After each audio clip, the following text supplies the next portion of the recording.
তো মাটনের কালো ভুনা তো আমরা সবাই খেয়েছি, তাই ভাবলাম কেননা আজকে বাড়িতেই খুব ঘরোয়া পদ্ধতিতে এবং কিছু ঘরোয়া উপকরণ দিয়ে দেশি স্টাইলে বানিয়ে ফেলি চিকেনের কালো ভুনা।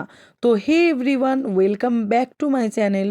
তো আর দেরি না করে চলুন চটপট রেসিপিটা বানিয়ে নেওয়া যাক। তো প্রথমেই আমি এখানে কড়াইতে সাদা তেল গরম করে তাতে দিয়ে দিয়েছি পেঁয়াজ বেরেস্তা করার জন্য। তো বেরেস্তা করে নিয়েছি। তো এখন আসি আমি ম্যারিনেশনে। আমি এই যে 500 গ্রাম মতো চিকেন নিয়ে নিয়েছি। তো প্রথমেই আমি দিয়ে দিয়েছি এখানে হলুদের গুঁড়ো, তারপরে দিয়েছিলাম ভুনা স্পেশাল একটা মশলা।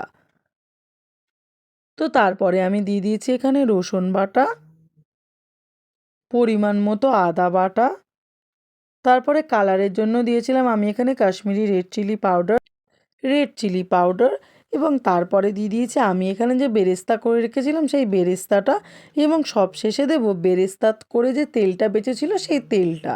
তারপরে সব কিছু দেওয়ার পরে ভালো করে আমি এখানে মিশিয়ে দিচ্ছি। বাট আমি এখানে চিকেনের কালো ভুনা বানাবো, কিন্তু কোনো সয়া সস কিন্তু আমি এখনও পর্যন্ত ইউজ করিনি এবং পুরো রান্নাটাতে ইউজ করবও না।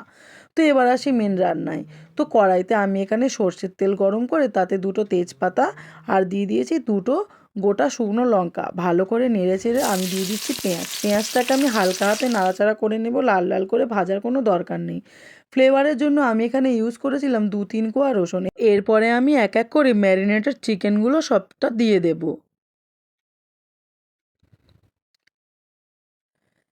তারপরে ভালো করে আমি এখানে নাড়িচাড়ি একটু কষিয়ে নেব। তো কিছুক্ষণ পরে আমি এতে দিয়ে দিচ্ছি পরিমাণ মতো লবণ এবং পরিমাণ মতো চিনি। পুরো রান্নাটাই আমি জল ছাড়া করব, তাই আমি লো টু মিডিয়াম আঁচে ঢাকনা দিয়ে রান্নাটা করে নেব। কিছুক্ষণ পর ঢাকনা খুলে বারবার এভাবে তলাটাকে নাড়িয়ে দিয়ে দেখে নিতে হবে যাতে তলাতে লেগে না যায়। এভাবেই কিছুক্ষণ রেডি করে নিতে হবে। তারপরে অনেকটা কষিয়ে আসার পরে দিয়ে দিতে হবে পাতিলেবুর রস, এবং নামানোর আগে দিয়ে দিতে হবে ভুনা মশলা।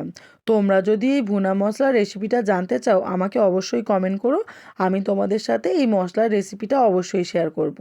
তো তোমরাও এভাবে ঘরোয়া পদ্ধতিতে বানিয়ে ফেলো চিকেনের কালো ভুনা এবং রুটির সাথে সার্ভ করো, এবং আমাকে অবশ্যই কমেন্টে জানাতে ভুলো না রেসিপিটা তোমাদের কেমন লাগলো।